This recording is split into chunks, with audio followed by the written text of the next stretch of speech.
என்னது? என்ன சொன்ன மீன்காரி? இந்த குடிமிகாரியா என் தம்பி கட்டி வைக்கணுமா? ஆமா ஓனர், நீங்க தான அப்படி ஒரு மொட்டை கடிதாசி எழுதி போட்டுருக்கீங்க. அப்ப சாமி பிள்ளை உங்க தம்பிக்கு கட்டுறதுக்கு உங்களுக்கு ஆசை தானே? அதனால தானே இப்படி எழுதி இருக்கீங்க. பேசாம கட்டி வைங்க. மொட்டை கடிதாசி போடியவே பேர் எழுதி போட்டு போடுவா போல்க. நீங்க அப்படிதானே போட்டுருக்கீங்க ஓனர். சீலப்பாவும் செல்லம்மாவும் சொல்றாவல்ல, நீங்க தான் எழுதி இருக்கீங்கன்னு. அந்த பிள்ளை வாழ்க்கையை கெடுக்கிறதுக்காக நீங்க எழுதி இருக்கீங்க. உங்க தம்பி கூட அந்த பிள்ளையை சேர்த்து வாழ வைங்க. நீங்க செஞ்ச தப்புக்கு அது ஒரு பரிகாரமா இருக்கும். இந்த பார் மீன்காரி, இப்படியே பேசியிருந்தான்னு வச்சுக்க, 3 முடிய கட்டு பண்ணி விடுவேன். எதுக்கு இப்ப பிசாண்டிட்ட கோவப்படுறிய? அவி அப்படி என்ன தப்பா பேசிட்டாவ? கருத்தா தானே சொல்லிருக்காவ. கருத்தமா பேசிட்டு இருக்கா, கடுப்பேத்துற மாதிரி பேசியிருக்கா அந்த மீன்காரி. சரோஜாக்கா, நீங்க இப்படி சாமி மேல இருக்க கோவத்துல மொட்டை கடிதாசில எழுதி போட்டிருக்க கூடாதுக்கா. இப்ப அந்த பிள்ளைக்கு அமைஞ்ச நல்ல வாழ்க்கை உங்களால போச்சு பத்தியலா? பாவம் அம்மகாரி கவலையோட நிக்கா கண்ணீர் வடிச்சுக்கிட்டு. எனக்கே பார்க்க பாவமா இருக்கு. இந்த கல்யாணம் நல்லபடியா முடிஞ்சிரும்னு அவ ஆசைப்பட்டுக்கிட்டு இருந்தா. இப்படி பண்ணிட்டேலக்கா. உங்களுக்கு கூட தெரியும்ல ஷில்பா எவ்வளவு ஆசைப்பட்டான்னு. ஷில்பா விடுங்க, அவிய அப்பா எவ்வளவு கஷ்டப்பட்டாவ இந்த கல்யாணத்துக்காக. அங்க இருந்து இங்க வந்து பொண்ணு பார்த்து பூவெல்லாம் வச்சுட்டு போனதுக்கு அப்புறம் அங்க போனாவ. நம்ம பிள்ளைக்கு கண்டிப்பா கல்யாணம் நல்லபடியா முடிஞ்சிரும்னு நினைச்சிட்டு இப்படி பண்ணிட்டேலக்கா. அந்த அண்ணன் மனசு எவ்வளவு கஷ்டப்படும். உங்களுக்கு என்னதான் சாமியை பிடிக்கலனாலும் அந்த அண்ணன் முகத்துக்காவது கொஞ்சம் யோசிச்சு பார்த்திருக்க கூடாதா? செல்லம்மா, இவன் இப்படி பேசியிருக்கானே நீமா? பக்கம் பக்கமா வசனம் பேசுறியா? நான் தான் அந்த மொட்டை கடிதாசி எழுதுனேன்னு உனக்கு தெரியுமா? நான் எழுதவே இல்லை. என் பேர் அதுல இருந்தாலும் எனக்கு அதுக்கு சம்பந்தமே இல்ல. வேற யாராவது என் பேரை எழுதி போட்டு வச்சிருக்காவ. நான் தான் எழுதி போட்டேன்னா தைரியமா நான் தான் எழுதி போட்டேன்னு சொல்லுவேன். இத வேற யாராவது பண்ணிட்டு என் பேரை அதுல எழுதி வச்சிருக்காவ. அப்படியெல்லாம் யார் பண்ணுவா? நீங்க வேணா பண்ணுவீங்க. அடுத்தது எல்லாம் இந்த மாதிரிலாம் செய்ய மாட்டாவே. குண்டுமி, எனக்கு உன் மேல தான் சந்தேகமா இருக்கு. உன்னை தவிர வேற யாரும் இந்த வேலையை பார்த்து வச்சிருக்க முடியாது. சரோஜாக்கா, என் பிள்ளை மேலேயே பாலிய போடாதங்கக்கா. அவ பாவம். கல்யாணம் நின்னுட்டேன்னு ரொம்ப வருத்தப்படியாக்கா. நீங்க செஞ்ச தப்பை ஏத்துக்கிடுங்க. உங்க தம்பிக்கு என் பிள்ளைய கட்டி வைங்கக்கா. ஆமா சரோஜாக்கா, நீங்க தான் மொட்டை கடிதாசி எழுதி போட்டிருக்கீங்க. உங்களுக்கு தான் இந்த கல்யாணம் பிடிக்காம இருந்திருக்க, வாழ்க்கையை கெடுக்கணும்னு நினைச்சிருக்கீங்க. அதுக்கு தண்டனையா உங்க தம்பிக்கே சாமியை கட்டி வைங்க. எனக்கு தண்டனை கொடுக்க நீங்களாம் யாரு? போலீஸ்க்கு போங்க, கோர்ட்டுக்கு போங்க. எழுதுனது யார்? நீ கையெழுத்து வச்சு அவிய கண்டுபிடிப்பாவ. எனக்கு தெரிஞ்ச வரைக்கும் அந்த கல்யாணத்தை பிடிக்காது அந்த குடுமிக்கு தான். அதுதான் ஏதாவது செஞ்சிருக்கோம். கல்யாணத்தை எப்படி பிடிக்கலையோ அதே மாதிரி என்னையும் அவளுக்கு பிடிக்காது. அதனால தான் என் பேரை எழுதி போட்டு வச்சிருக்கா. குடுமி, இது உன் வேலை தானே. இன்னைக்கு கொண்டே அறுத்துபடியே இரு. இங்க பாருங்க, இந்த மாதிரிலாம் பேசுற வேலை வச்சு விடாதங்க. என் கல்யாணத்தை நானே நிறுத்துவணும். நீ நிறுத்துவா குடுமி. உன்னை பத்தி எனக்கு தெரியாதுன்னு நினைச்சிட்டு இருக்கியோ? வானரி, உங்க மேல இருக்க தப்பு மறைக்கிறதுக்கு அந்த பிள்ளை மேல பாலிய போடுறீங்களே, எதுக்கு? சாமி கல்யாணம் பொண்ணு. ஆனா வருத்தத்தோட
இவதான் எழுதியிருப்பா.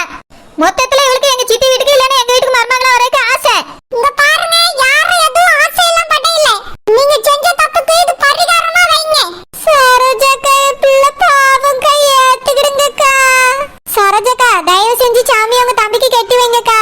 பாவம்க்காவா வேற எங்க போவா? நீங்க வாழ்க்கை இப்படி அழிச்சிருக்க கூடாது. ஷோ கடவுளே, நான் அந்த லெட்டர் எழுதவே இல்லைன்னு சொல்லியில்ல. அதுல என் கையெழுத்து இருக்கவே இருக்காது. வேணா செக் பண்ணி பாத்துறோம். அதை கொண்டா நான் படிச்சு பாத்துறேன். இல்ல இல்ல, உங்களை நம்பில கையில தர முடியாது. நீங்க குளிச்சு எறிஞ்சாலே எறிஞ்சிருவீங்க.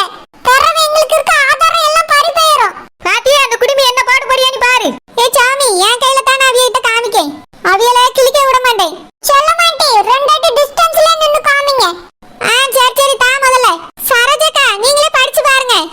இதனால் அறிவிப்பது என்னவென்றால், இந்த மாதிரி டைலாக் நான் எங்கேயோ கேட்டிருக்கேனே. இருக்கட்டும், மறுபடியும் படிப்போம். மகனே ஆசீர்வாதம். உன்கிட்ட ஒரு விஷயம் பேசுறதுக்காக ஒரு வாரமா நாங்களும் முயற்சி பண்ணிக்கிட்டே இருக்கோம். நீ தோட்டத்துக்கு போயிட்டு நேரா வீட்டுக்கு வர, சாப்பிட்டுட்டு படுத்து தூங்கிறியா? எங்களால பேசவே முடியறது இல்லப்பா. ஏம்மா தோட்டத்துல ரொம்ப வேலை. அதாம்மா, என்ன விஷயம் இப்ப சொல்லுங்க. அது வந்துப்பா ரூபியோட அப்பா அம்மா சரோஜா கிட்ட பேசினாவலாம். எப்படியாவது என் மகளை உங்க தம்பி கூட சேர்த்து வாழ வைங்கன்னு அவட்ட கேட்டாவலாம். அவ அவிய கிட்ட எந்த பதிலும் சொல்லலையா. பேசி பாக்குறேன்னு சொல்லிட்டு வந்தாலாம். ஒரு நாள் சரோஜாவும் சௌந்தர்யாவும் வந்து பேசினாவ. இந்த மாதிரி ரூபி நல்ல பிள்ளை, சேர்த்து வைங்க, ஜோசப்போட வாழ்க்கை நல்லா இருக்கும்னு சௌந்தர்யா சொன்னா. ஏம்மா என்னம்மா பேசுறீங்க? அந்த பிள்ளைக்கு எவ்வளவு பெரிய பிரச்சனை இருக்கு. உங்களே அடிச்சிருக்கா. அது மட்டுமா, கட்டின புருஷனை அடிச்சிருக்கா. இந்த பிள்ளையெல்லாம் கட்டி வச்சா எப்படிமா நல்லா இருக்கும்? பிரச்சனை மேல பிரச்சனை தாம்மா வரும். இங்க பாடுப்பா மகனே ஆசீர்வாதம்.